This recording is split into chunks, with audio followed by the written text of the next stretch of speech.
Hello दोस्तों, मैं हूं अंकिता। ऐसे तो भारत में बहुत से किले रहस्य से भरे हुए हैं। उनमें से एक राजस्थान में बने भानगढ़ के किले के भूतहा होने के पीछे के कारणों के बारे में इस वीडियो में बात करेंगे। कुछ मान्यताओं के हिसाब से यह किला 16वीं शताब्दी में आमेर के राजा भगवंत दास ने 1573 में बनवाया था। भानगढ़ के किले को भूतहा किला भी कहते हैं। इसके उजाड़ होने के बारे में दो कहानियां प्रचलित हैं। पहली कहानी के अनुसार जहां भानगढ़ किले का निर्माण किया गया था, उस स्थान पर योगी बालूनाथ का तप स्थल था। उसने इस वचन के साथ महाराजा भगवंत दास को भानगढ़ किले के निर्माण की अनुमति दे दी थी कि किले की परछाई किसी भी कीमत पर उसके तप स्थल पर नहीं पड़नी चाहिए। भगवंत दास ने तो वचन का मान रखा, किंतु उसके वंशज माधो सिंह ने इस वचन की अवहेलना करते हुए किले के ऊपरी मंजिलों का निर्माण करवाने लगे। इस दुर्ग का नाम भान सिंह के नाम पर ही रखा गया, जो माधो सिंह के पितामह थे। जैसे ही किले के ऊपरी मंजिलों का निर्माण हुआ, किले की परछाई योगी बालूनाथ के तप स्थल पर पड़ने लगी और उन्होंने क्रोधित होकर श्राप दे दिया कि यह किला आबाद नहीं रहेगा। श्राप के कारण किला उजाड़ हो गया। उस समय भानगढ़ की जनसंख्या तकरीबन 10,000 थी। भानगढ़ का किला अलवर जिले में स्थित है, जो कि एक बहुत ही विशाल आकार में तैयार किया गया है। चारों ओर से पहाड़ों से घिरे इस किले में बेहतरीन शिल्पकलाओं का प्रयोग किया गया। इसके अलावा इस किले में भगवान शिव, हनुमान, गोपीनाथ, मंगला देवी और केशव राय आदि के बेहतरीन अति प्राचीन मंदिर भी विद्यमान हैं। इसके अलावा इस किले में कुल मुख्य 5 द्वार हैं और साथ एक मुख्य दीवार भी है। इसे बहुत ही मजबूत पत्थरों के प्रयोग से बनाया गया है।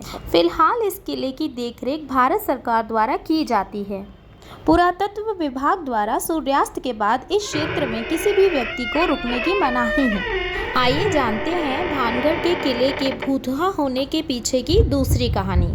कहते हैं कि भानगढ़ की राजकुमारी रत्नावती बेहद खूबसूरत थी। उस समय उनके रूप की चर्चा पूरे राज्य में थी और साथ ही साथ देश के कोने कोने के राजकुमार उनसे विवाह करने की इच्छुक थे। उस समय उनकी उम्र महज 18 वर्ष की थी। एक दिन वह अपनी सखियों के साथ इत्र की दुकान पर गई। वो इत्रों को हाथ में लेकर उनकी खुशबू ले रही थी। उसी समय उस दुकान से कुछ दूरी पर एक सिंधु सेवड़ा नाम का व्यक्ति खड़ा होकर उसे बहुत ही गौर से देख रहा था। सिंधु सेवड़ा उसी राज्य में रहता था और वो काले जादू का महारथी था। कहते हैं कि वह राजकुमारी को पागलों की तरह मन ही मन प्रेम करने लगा था। वो हर हालत में राजकुमारी को पाना चाहता था, इसलिए उसने उस दुकान के पास आकर एक इत्र की बोतल, जिसे रानी पसंद कर रही थी, उसने उस बोतल पर काला जादू कर दिया, जो राजकुमारी के वशीकरण के लिए किया गया था।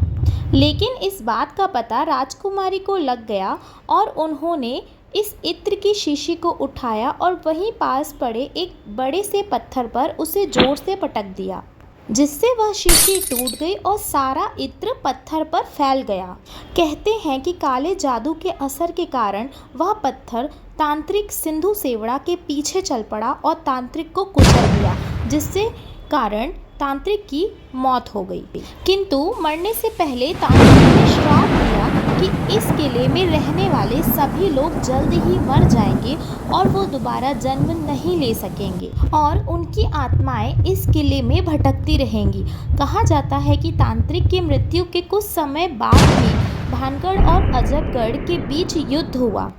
कहते हैं 1631 में रणभूमि में ही रानी रत्नावती, जिन्हें राजस्थान का गहना भी माना जाता था, उनकी मृत्यु हो गई।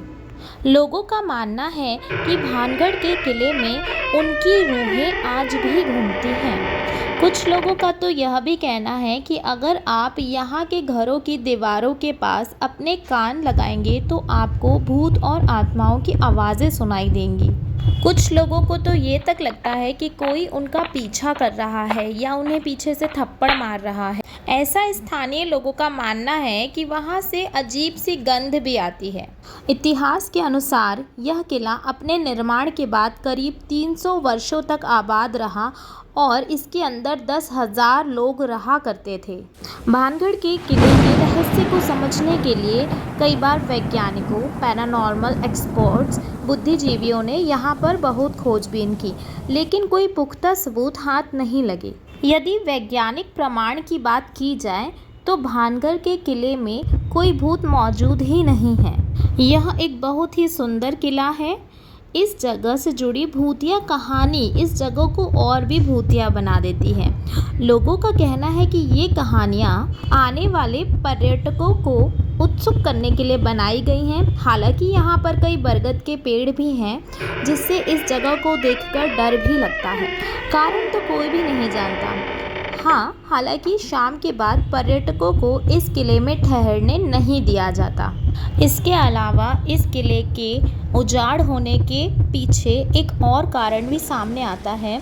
कहानी के मुताबिक 1720 में भानगढ़ इसलिए उजड़ने लगा क्योंकि यहाँ पानी की कमी थी। 1783 में एक अकाल पड़ गया जिसने यहाँ रिहाइश को ही ख़त्म कर दिया और भानगढ़ पूरी तरह उजाड़ हो गया। अब दोस्तों, आप लोगों को इनमें से कौन सी कहानी सच लगती है वो ज़रूर बताइएगा। वीडियो को लाइक, शेयर और सब्सक्राइब कीजिए। Thanks for watching this video.